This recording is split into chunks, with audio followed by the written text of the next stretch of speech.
students. Now we are discussing the concepts related to electric capacitance. So it is the second part of our second chapter. In this part we have to know the things related to the device called capacitor.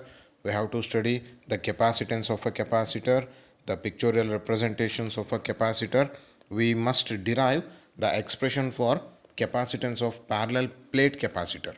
With air medium and with dielectric medium, we have to derive the expressions for combination of the capacitors in series as well as in parallel, and at last we have to derive the expression for energy stored in a capacitor. And one more topic in this chapter, that is Van de Graaff generator, and for PU board examination it has been deleted in the past year, so we can discuss the concepts related to that capacitance. In our daily life we are making use of many of electrical equipments. In many of the electrical equipments we are going to have a device called capacitor. What is this capacitor? It is a device which can store the electric charges. The device which is going to store the electric charges is called as a capacitor. Storing of charge and electric capacitance. Electric charge can be stored on a simple conductor. The ability of conductor to store the charge is called electric capacitance. That ability of a conductor to store the charge is called electric capacitance. So, if we give a charge to the conductor, what happens means its potential increases. So here we can consider, if we give charge Q to some conductor, its potential increases means Q is directly proportional to V, or we can write V is directly proportional to Q. So Q is proportional to V, then we are equating that Q is equals to C into V, where C is a constant called as capacitance of that conductor. So we have the relation Q, that is a charge, is directly proportional to the potential difference. As charge is given to the conductor, its potential increases. So we are writing Q is proportional to V, and LHS can be equated to RHS, that is Q is equal to C into V, where C is the capacitance of the conductor. Yes, so in this diagram we are observing a parallel plate capacitor. So already we know the definition of a capacitor. Capacitor is a device which can be used to store the charges. Capacitor is a system of two conductors separated by an insulator, which is used to store charges. As we are observing two conducting plates there, the first plate is having positive charge and the second plate is having negative charge, and they have been separated by some distance, and that distance is filled with the insulator. Capacitor is a system of two conductors separated by an insulator, which is used to store the charges. As we are observing here, conductor 1, conductor 2, let plus Q is the charge on the first conductor, minus Q is the charge on second conductor, V1 is the potential of first conductor, V2 is the potential of the second conductor. Then the potential difference V is equals to V1 minus V2 is an electric field, and already we came to know that V is directly proportional to Q and Q is directly proportional to V, and we can write Q is equals to C V. Let us try to define that constant C, where that C is called capacitance of a capacitor, by the relation Q is equals to CV. We can write C is equals to Q upon V, where Q is a charge and V is a potential. Hence, how we can define capacitance of a capacitor? It's very simple. Capacitance of a capacitor is defined as ratio of charge to the potential difference. Charge to the potential difference. The SI unit of that capacitance of a capacitor is coulomb per volt, because in the numerator we have charge measured in coulomb, in the denominator we have potential difference measured in volt. So its SI unit is coulomb per volt, it is also called farad. So if 1 coulomb of charge produces a potential difference of 1 volt, then capacitance of a conductor is said to be 1 farad. You can define the capacitance of a capacitor as 1 farad if 1 coulomb of charge given to the conductor produces a potential difference of 1 volt.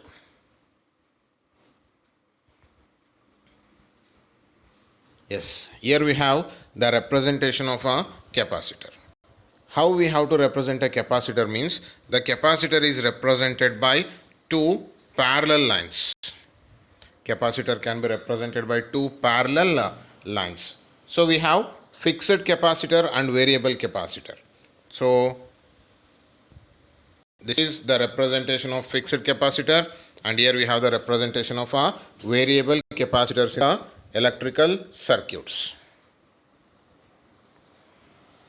Yes. Now we have to derive the expression for capacitance of a parallel plate capacitor. So let us consider two conducting plates of area of cross section A, and one is positively charged. This plate here we are observing it is positively charged, and the other plate is negatively charged, and separation between them is a small d.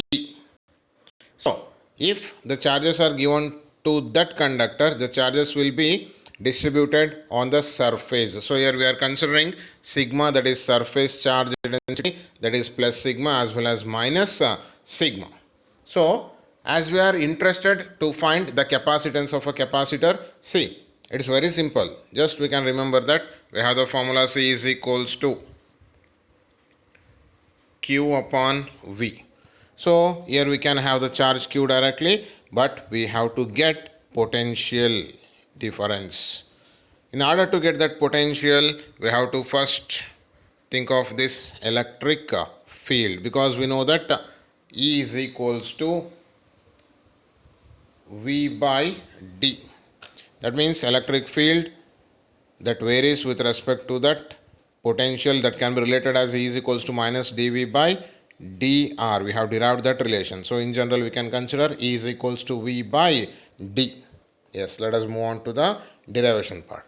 We have to draw the diagram neatly, where we have two plates with area of cross section A having separation small d, and electric field is absorbed from positive plate towards the negative plate, and on the surface we have the surface charge distribution represented by sigma.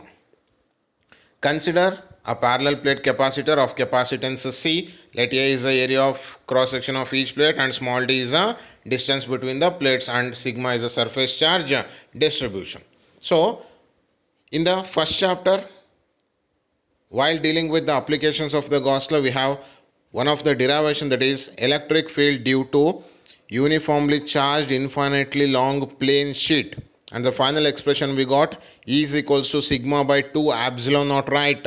So here in this case we have two plates. This is a first plate and this is a second plate, and electric field between the plates, the total electric field E is equals to sigma by 2 epsilon naught, that will be for single plate, and here we have two plates, so plus sigma by 2 epsilon naught. So what will be the total electric field we are going to have? E is equals to, that is sigma by epsilon naught, 1 by 2 plus 1 by 2, it will become 1. So total electric field here we can observe, that is E is equals to sigma by epsilon naught, and we already know that sigma is nothing but surface charge distribution, that is charge by area, that is Q upon A.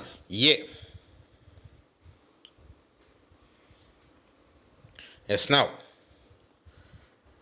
sigma is equals to Q upon A, and we have the relation E is equals to sigma by epsilon naught. So now we can write E is equals to, instead of sigma what we can write, that is Q by A, and we know that E is equals to sigma by epsilon naught, E is equals to Q by A epsilon naught, and that is our first equation.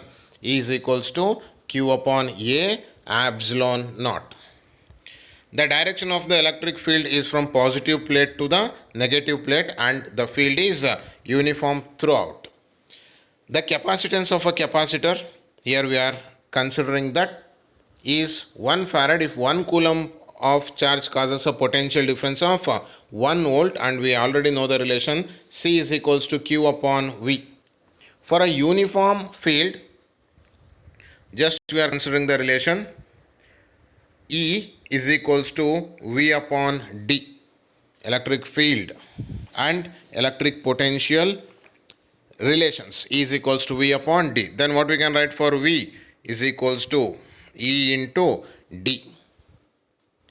By using that relation, we are going to have that second equation, that is V is equals to E into D, where by first equation we can write E as, that is Q by A epsilon naught. So finally we are going to have that second equation, V is equals to, instead of E I am writing it as Q by A epsilon naught, and we have V is equals to E into D, that is E value into D.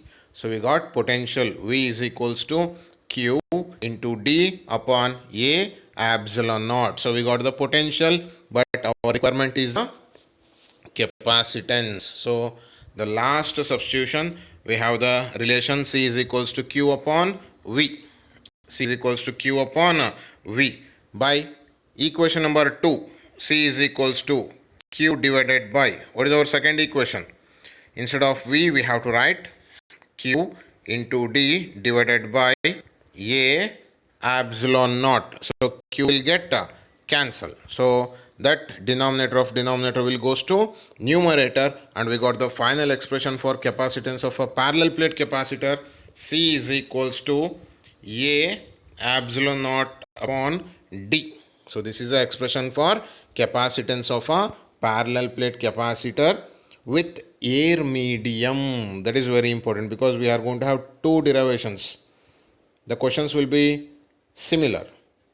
Derive the expression for capacitance of a parallel plate capacitor with air medium, or derive the expression for capacitance of a parallel plate capacitor with a dielectric medium. That we have to discuss in the next derivations.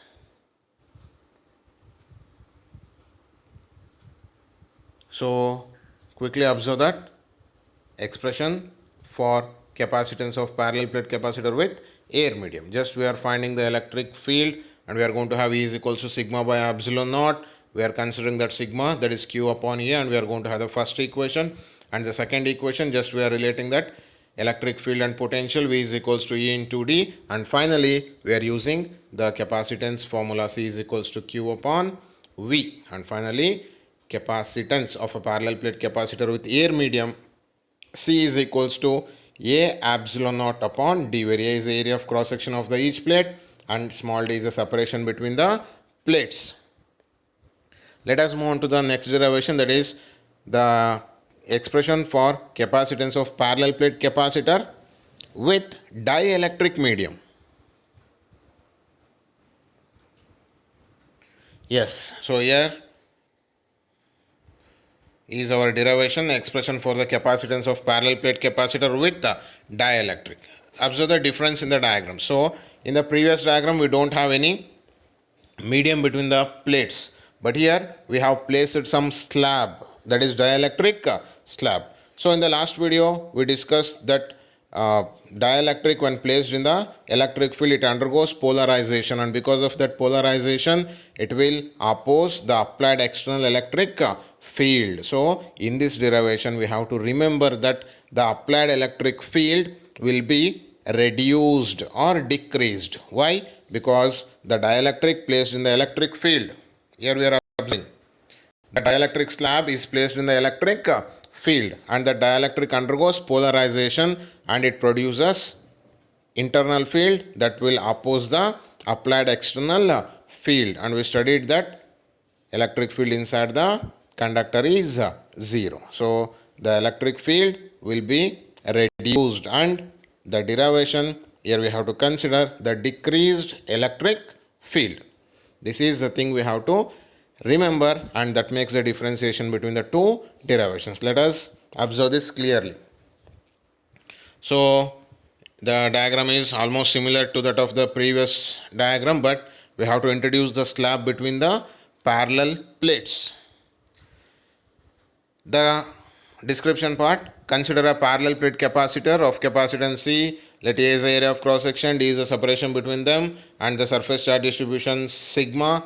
So everything almost remains same. When air medium is used, the net electric field between the plates of the capacitor is given by E is equals to sigma by 2 epsilon naught plus sigma by 2 epsilon naught, that is equal to sigma by epsilon naught, that also remains same, and sigma is equals to Q by A, and we are going to have the expression for electric field, that is equation 1 remains same for both the derivations. E is equals to Q upon A epsilon naught. Yes, now the thing comes by the usage of the dielectric medium. When a dielectric medium is filled completely between the plates of capacitor, it gets polarized. As a result, it decreases the electric field between the plates. The decreased electric field is given by ED. ED, that is decreased electric field, is nothing but E upon K, where K is a dielectric constant. Because of the dielectric slab, the field will get decreased, and here we have to use that decreased electric field for finding the potential and for finding the capacitance. Yes, so from equation 1 we have the value of E, that is applied electric field, and for usage of dielectric slab where we are going to have ED, that is decreased field, is equals to E upon K. So our equation 2, ED is equals to, by using equation 1 we can write Q upon epsilon naught K into A. Q divided by epsilon naught K into A, that is our equation number 2. The direction of this electric field is from positive plate to the negative plate, and it is uniform. Now we are using the same thing, but here the potential is VD, that is decreased potential, is equals to ED into D. Yes, VD is equals to the decreased field into D, distance. So now by using equation 2 we can write VD is equals to, what is ED value? Q divided by epsilon naught K A into D. So for getting the capacitance of capacitor with dielectric slab, we are considering CD, that is equals to capacitance with dielectric slab Q upon VD. And by equation 2, what is our VD value? What is our VD value? So CD is equals to Q upon VD, can be written as Q into D divided by epsilon naught K into A. So Q will get cancelled. So we got the final expression CD, capacitance due to the dielectric slab, is equals to, or dielectric medium, that is equals to epsilon naught K into A upon D. So what is the difference we are observing for previous derivation and this derivation? So in the previous derivation only we have the expression C is equals to A epsilon naught upon D, but here there is some K in the numerator, that is dielectric, a constant of the given dielectric medium. So if we introduce the dielectric medium, the capacitance will get increased, and that expression is CD is equals to epsilon naught Ka upon D. Yes, now it is very important to understand the concepts of the combination of capacitors, and we have to think why we have to combine the capacitors. See, the capacitors in the market are available with some standard values, but always we can't deal, or we can't have the electric equipments required with these standard values. We are going to have some higher value, we need some lower value. That is, in order to get the desired value and to fulfill our requirement, we are going to make the combination of the capacitors. That means by combining the capacitors we can increase the total resultant value of the combination, or by combining the capacitors we can decrease the resultant value of the capacitors. So just we are combining the capacitors to get the desired value or to fulfill our requirement. Then we have two kinds of combinations of capacitors. Only we know the representation of capacitor. The capacitor will be represented by two parallel lines. If we think of the combination, the first one we have to observe, that is series combination, and the second one is parallel combination. It is very important to understand what is the component remains constant in the series combination and when we can call it as a series combination, and in the same way which component remains constant in the parallel combination and when we can call the combination as a parallel. For series, just there is a one capacitor. This is the first capacitor. The another capacitor is connected end to end with the first one. This combination is said to be series combination. If the capacitors are connected end to end, that combination is called series combination. Then what about parallel? So here we have the first capacitor.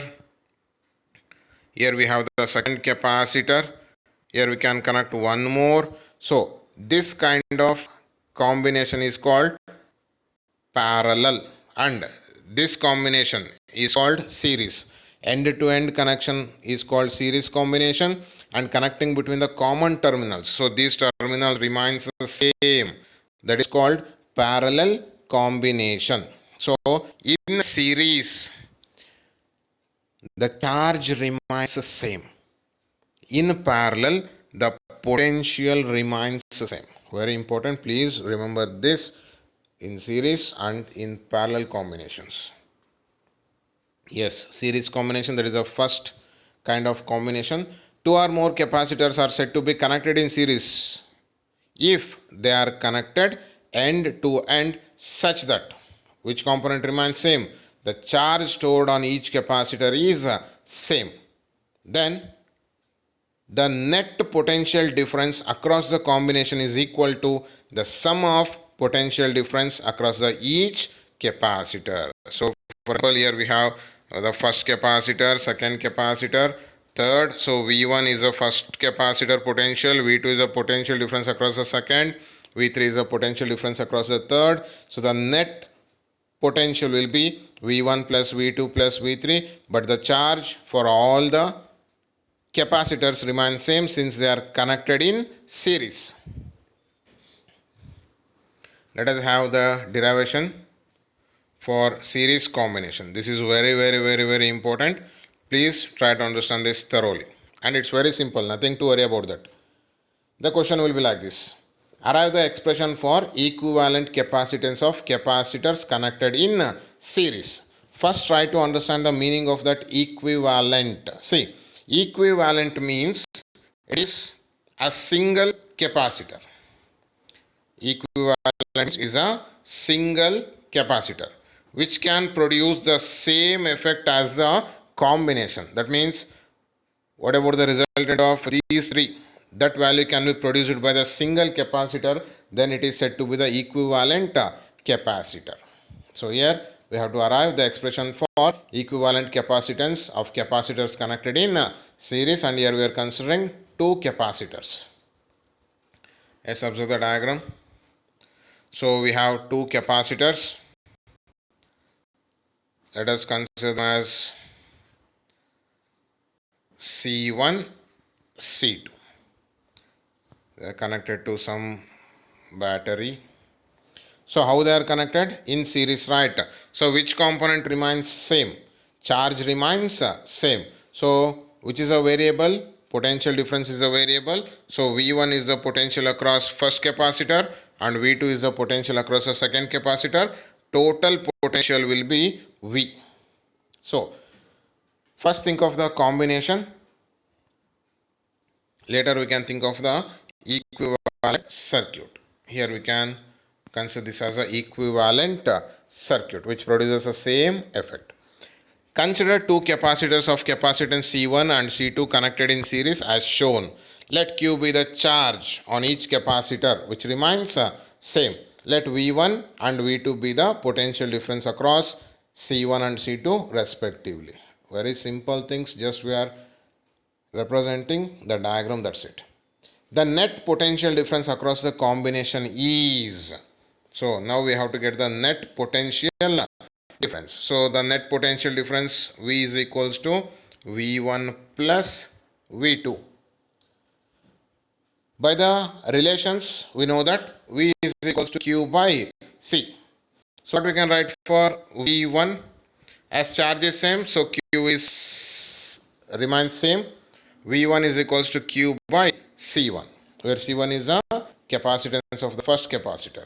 Then what we can write for V2, V2 is equals to Q upon C2. Then make use of V1 and V2 in equation number 1. So we are going to have V is equals to V1 plus V2. So V is equals to V1 is nothing but Q by C1 plus V2 is nothing but Q by C2. We can take that V as a common. So we have the expression V is equals to Q of 1 by C1 plus 1 by C2. This is for combination. Now think of the equivalent capacitance. So in this equivalent capacitance, we have the capacitance that is Cs and potential is V. So equivalent capacitance for series combination is represented as Cs. Let the combination be replaced by an equivalent capacitor of capacitance Cs, which stores the same charge Q and the potential difference is V as shown in the figure. Therefore, we can write V is equals to Q by Cs. Q by Cs. That is equation number 3. So observe that equation number 2 and equation number 3. RHS is same because in equation 2 we have V is equal to Q of 1 by C1 plus 1 by C2. And equation 3 we have V is equals to Q upon Cs. So by equating 2 and 3, that Q will get cancelled. What we are going to left with? 1 by Cs is equals to 1 by C1 plus 1 by C2. So if we have n number of capacitors connected in series, we are going to have the formula 1 by Cs is equals to 1 by C1 plus 1 by C2 plus so on plus 1 by Cn. That is the expression for equivalent capacitance of n number of capacitors connected in series. So we have to give the statement form of that final resultant equation. What is Cs? That is equivalent capacitance. So 1 by Cs is a reciprocal of the equivalent capacitance. That is equals to 1 by C1 plus 1 by C2 plus 1 by C3. That means that is equal to sum of reciprocals of individual capacitors connected in series. So very easy statement. The reciprocal of the equivalent capacitance of series combination of capacitors 1 upon Cs is equal to the sum of reciprocals of their individual capacitance connected in series. So this is the law of series combination of capacitors. So in general, if you have n identical capacitors, Cs is equals to C upon n. This completes the series combination. So one thing here we can observe, if we are going to have n number of capacitors to be connected in series, the resultant capacitance value will be get decreased. The resultant value will be get decreased.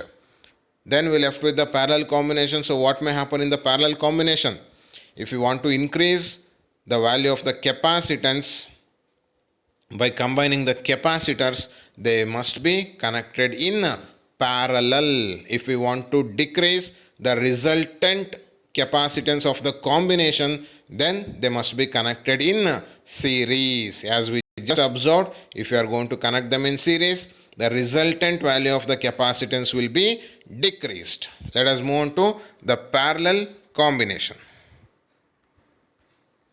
Yes, parallel combination of the capacitors. When we can say the two capacitors or number of capacitors can be connected in parallel if they are connected between two terminals. So this is the first capacitor, this is the second capacitor. If they are connected across common terminals, then they are said to be connected in parallel. So if they are connected in parallel, as we are going to measure the potential difference across the terminals. So here the terminals remain same means for parallel combination, the component which remains same, that is the potential difference. Then which is a variable? The charge is the variable, and to get the total charge of the combination, we have to consider Q is equals to Q1 plus Q2 plus Q3 plus so on. So don't make confusions. Just try to understand which component is variable and which component remains same.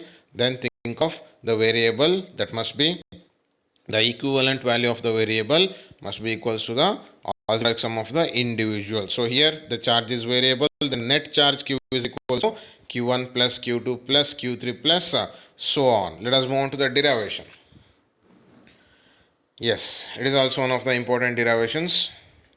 Expression for equivalent capacitance of capacitors connected in parallel. As we can observe that in the diagram clearly, the two capacitors are connected across the common terminals A, B. Hence, they are said to be connected in parallel. So let us consider the first capacitor as C1, the second capacitor as C2, and they are connected across terminals, so they will have the same potential. That potential is V. Potential remains same, which is a variable, the charge. So let Q1 and Q2 be the charges on C1 and C2 respectively. And here we have to get the net charge. The net charge Q is equals to Q1 plus Q2, and that is our first equation. Then we know the relation Q is equals to CV, and here potential is constant. Then how to get Q1? Q1 is equals to C1 into V. Then how to get Q2? Similarly, Q2 is equals to C2 into V. Yes. So here you have to observe the equations. Q1 is equals to C1V, Q2 is equals to C2V. Then to get total charge, Q is equals to C1V plus C2V. V is common. So we got the second equation, Q is equals to V of C1 plus C2. So now this combination is replaced by the single capacitor that must be called as a equivalent capacitor. So here we have to consider the equivalent capacitor as a CP, and potential is V, and Q be the charge. So for equivalent capacitor, Cp is which stores the charge Q and having the potential difference V, then we are going to Q is equal to Cp into V, where Cp is a capacitance and V is a potential and Q is a charge. So observe that equation number 2 and 3. RHS is same, we can equate the LHS. So if we equate the LHS, V of C1 plus C2, V of C1 plus C2, that is our equation 2, that is equals to Cp into V. So this V will get cancel. We left with Cp is equals to C1 plus C2. So here we have two capacitors connected in parallel. If we have n number of capacitors connected in parallel, we can extend and we can write the expression, that is Cp is equals to C1 plus C2 plus so on plus Cn. We are observing one thing that is clear from this expression.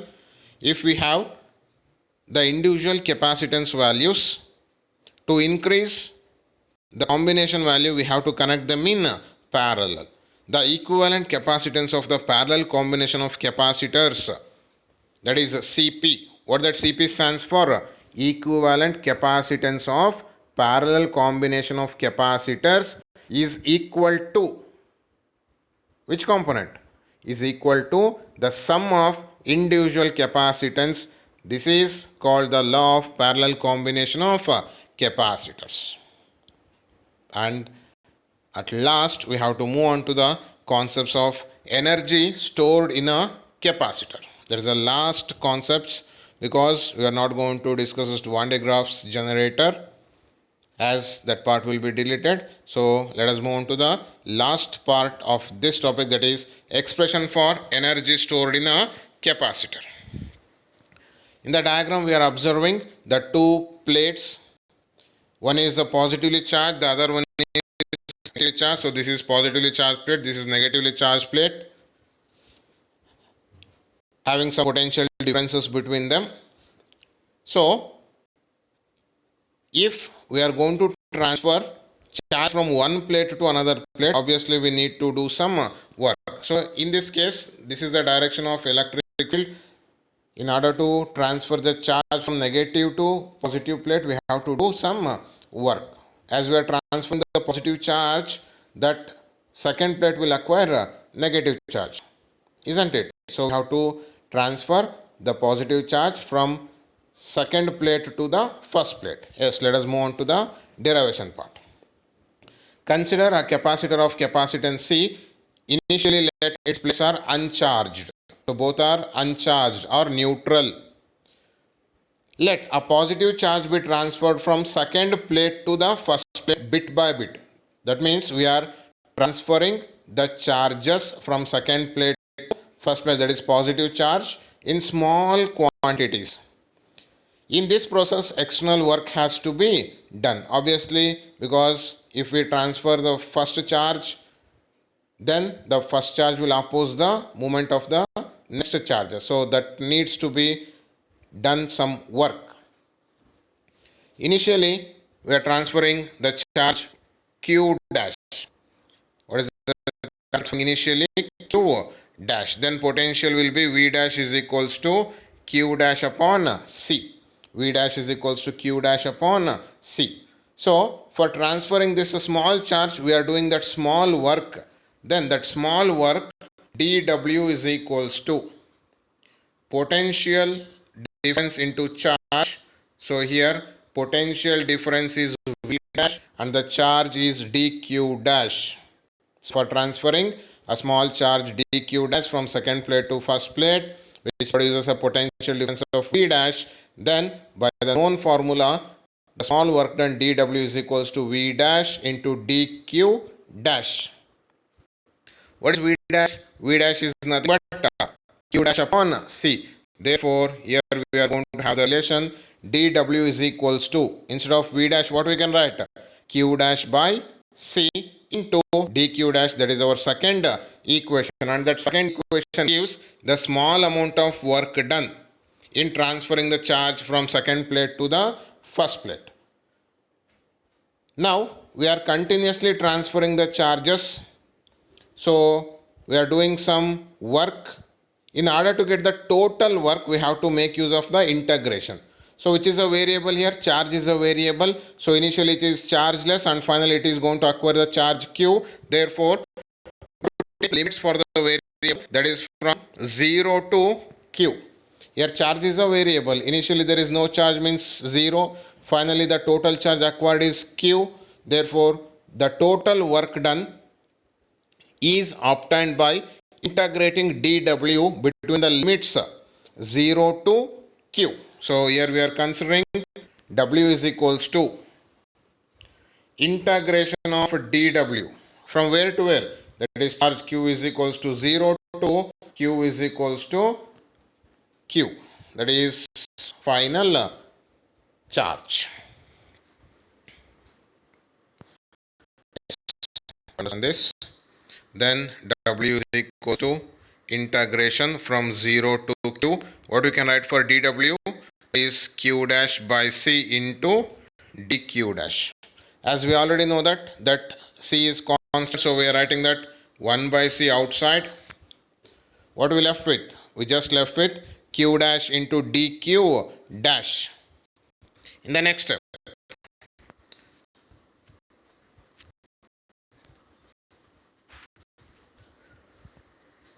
1 by C integration Q dash into dQ dash. What is the integration of Q dash? We can write it as Q to the power of 1 plus 1 by 1 plus 1. So it will be 1 by C as it is here. That integration of Q dash will be Q dash square divided by 2. And it is varying from 0 to Q. Q dash square divided by 2. Now we have to apply the limits. So upper limit, instead of this Q dash, we have to write Q. Isn't it? So here we are going to observe 1 by C will be as it is. Q dash is replaced by Q, that is upper limit. So Q square by 2 minus the lower limit is 0. So we just simply left with W is equals to half Q square by C. Half Q square by C. This is the total work done. So this work done will be stored as a potential energy. So the energy stored in the capacitor, that is U is equals to, what is the right? U is equals to half Q square by C. As we already know that Q is equals to C into V. So we can write U is equals to half, instead of Q we can write it as C square into V square by C. So this C and square get cancelled. So we can write one more expression, that is half C V square. Half C V square. So this is the expression for work done, that is nothing but energy stored in case of a capacitor. So just we are considering equation 1, V dash equals to Q dash by C. We are considering equation 2, the small work done, dW is equals to Q dash by C into dQ dash, and we are integrating the dW to get the total work done by taking the limits from 0 to Q. This total work done will be stored as a potential energy, and the final expression U is equals to half Q square by C, that is equals to half CV square. That is the expression for energy